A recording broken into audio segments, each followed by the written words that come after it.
11월 5일 살아계신 하나님 말씀 호세아 5장 11절부터 15절 말씀으로 고난의 유익이라는 제 말씀드립니다.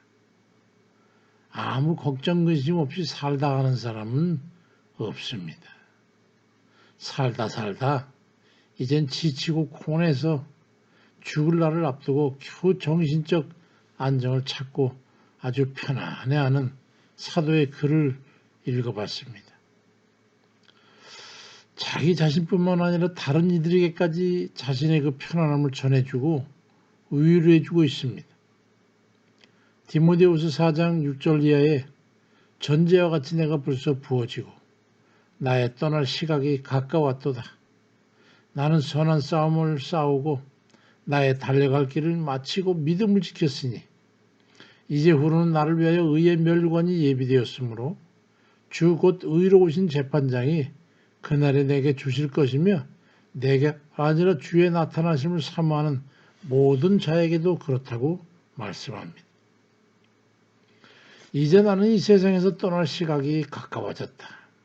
나는 그동안 할 바를 다하고 최선을 다했으니 이제 죽어도 아무 여한도 없고 걱정할 것도 없다. 주님께서 멸관을 예비하시고 나를 맞아주실 것이니 참 감사한 일이다. 그것은 나뿐만이 아니라 나처럼 주를 사모하는 그런 이들에게도 다 똑같을 것이니 그러니 걱정들 하지 말고 믿음의 삶을 잘 살라고 위로와 격려를 하고 있는 겁니다.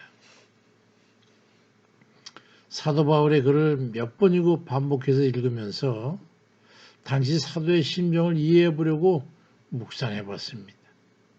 과연 나 자신도 죽음을 앞에 두고 그렇게 감사한 마음과 편안한 마음과 고대하는 마음으로 주를 만난 그런 마음의 준비를 하고 줄을 서서 기다리고 있는 것처럼 그렇게 담대할 수 있을까 하는 것이었습니다. 다른 것은 다 괜찮은데 많이 너무 부족하구나 하는 그런 생각이 들었어. 이대로 살다가 가면 과연 주님께서 착하고 충성된 종아 그런 칭함을 주님께 받을 수 있을까? 그럴 만큼 성실과 충성을 나는 인정받을 수 있을까 하는 그런 것이었습니다. 우리는 어떻게 열심을 내고 살아야 사도 바울처럼 숙제를 다 끝낸 마음처럼 그렇게 설 수 있을까요? 어쩌면 그러긴커녕 책망에서도 벗어나지 못할 정도로 도외시될지도 모르는 일이지요. 우리는 근본적인 두려움과 걱정의 원인은 무엇일까요? 왜 늘 평안하지 못하고 불안하고 초조하고 걱정 근심하면서 전전긍긍하는 걸까요? 냉철하게 생각해보면 참 이유를 알 수 있을 겁니다. 우리 자신이 하나님의 은혜 안에 온전히 서 있지 못하다는 것을 깨닫게 될 원인은 그거예요. 명확한 분별은 되지 않아도 무엇인가 하나님 뜻에서 벗어난 것이 포함되어 있기도 하고 내 마음의 생각과 바람과 원하는 것이 하나님 뜻에 합당하지 않은 것이 혼합되어 있기 때문에 하나님 앞에 혼쾌하게 않을 때 물 위에 기름 뜨듯이 하나님과 하나가 되지 못하고 부유물처럼 분리되어 있는 것이 불안과 초조의 원인입니다. 하나님께서 그런 것을 아시기 때문에 우리 스스로 하나님 앞에 바짝 서도록 하는 서고자 하는 그런 자유의지를 자극하기 위해서 고난이라는 도구를 이용해 가지고 개업하시고 합니다. 결국 여러 가지 우여곡절 끝에 하나님만 의지하고 은혜 안에 살고자 하는 의식을 갖게 되고 그것이 얼마나 안전하고 평안한 것인지 깨닫게 돼가지고 주 안으로 들어오게 되는 겁니다. 하나님을 굳게 의지하고 주의 뜻에 순종하고 주께 맡기고 살아갈 때 구름 거치듯 두려움과 불안에서 벗어나게 되고 평안을 얻게 되는 겁니다. 호세아 5장 15절에도 그들이 그 죄를 뉘우치고 내 얼굴을 구하기까지 내가 내 곳으로 돌아가리라. 그들이 고난받을 때에 나를 간절히 구하리라고 말씀합니다.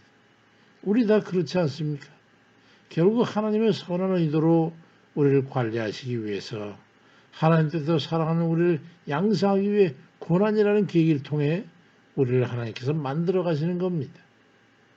시편 119편 70절에 고난당한 것이 내게 유익이라 이로 말미암아 내가 주의 율례를 배우게 되었다고 하는 그 고백이 아주 적절하게 맞지 않습니까? 만약에 우리 중에 누군가가 이유 없는 불안과 두려움, 그리고 특별할 것도 없는 걱정, 근심, 잠을 깊이 자지도 못하고 초조하고 신경성 위장뼈가 설사, 변비를 반복한다든가 이런 정상적이지 못한 운영이 되고 있다면 그건 하나님 앞에 문제를 정상화시키시기 바랍니다. 뭐냐? 기도하는 거죠. 그렇게 되지 않으면 위골된 뼈가 통증을 자극하듯이 자꾸 쫓기고 불안하고 평안하지 않은 상황에 부딪히게 될 겁니다. 호세아 5장 13절에도 에브라임이 자기의 병을 깨달으며 유다가 자기의 상처를 깨닫고 에브라임 안수로 가서 야로방에게 사람을 보냈지만 그가 능히 너희를 고치지 못하겠고 너희 상처를 낫게 하지 못하리라고 말씀합니다. 사람을 의지하고 세상을 의지해가지고는 어림도 없어요. 되지 않을 일이죠. 고난이 우리를 하나님께로 이끄는 원동력이 되는 겁니다. 만약에 우리가 이날까지 살아오면서 무난하게 주님을 영접하고 믿음을 갖게 되고 주의 은혜로 깨달아 주 뜻대로 살아가고 있는 일이 있다면 그보다 감사한 일이 없을 겁니다. 그렇지만 그런 리가 있겠습니까? 히스기야 왕에게 등창이 나서 하나님 앞에 죽기 살기로 기도하지 않았다면 나라의 위기와 적군의 침략에서 구원받을 수 있었겠습니까? 여호사밧 왕에게 100만의 적군이 쳐들어와서 모든 백성이 하나가 돼가지고 금식하고 기도하지 않았다면 나라가 지켜줄 수 있었겠습니까? 승리할 수 있었겠어요? 요셉이 애굽의 노예로 팔려가 온갖 고초를 겪지 않았다면 야곱 족속이 그곳에 갈 것이며 종족이 번식해서 큰 민족으로 번성할 수 있었겠습니까? 그렇게 해서 가나안 땅으로 갈 수 있었을까요? 모세가 미디안 광에서 40년간 고초를 겪으며 온유한 성품과 인내심과 하나님을 의지하는 그런 신앙심을 갖추게 되지 않았다면 이스라엘 민족을 이끌어 가나안으로 갈 수 있었겠습니까? 어림도 없는 얘기죠. 하나님 백성은 고난을 통해서 정죄되는 거예요. 고난을 통해서 하나님을 의지하고 하나님만 믿고 의뢰하게 되는 겁니다. 저 같은 사람도 젊은 날에 견디기 어려운 질병과 가난과 고통과 괴로움이 없었다면 오늘날 하나님 앞에 다소곳하게 순종해서 살 수 있었겠습니까? 어림도 없는 얘기죠. 적게든 크게든 고난과 역경을 통해서 연달마다 변화를 받고 하나님 앞에 살아오고 있다면 그건 하나님의 은혜입니다. 그러면서 구원의 반전에 서고 걸어가고 있을 것이기 때문에 고난이 하나님께 붙어있도록 했을 겁니다. 오늘의 우리를 만들기 위해서 하나님이 얼마나 수고하셨는지를 알아야 합니다. 예레미야 33장 3절에 너는 내게 부르짖으라 내가 내게 응답하겠고 네가 알지 못하는 그 은밀한 일을 내게 보이리라고 말씀합니다. 어려울 때나 배고플 때나 고통스럽고 두려울 때나 근심 걱정에 염려로 가득 찰 때 오로지 하나님을 불러 찾아 하나님께 붙어서 하나님의 능력을 힘입어 살아가는 그런 이들 다 되시기를 주의 이름으로 축원드립니다. 아멘입니다.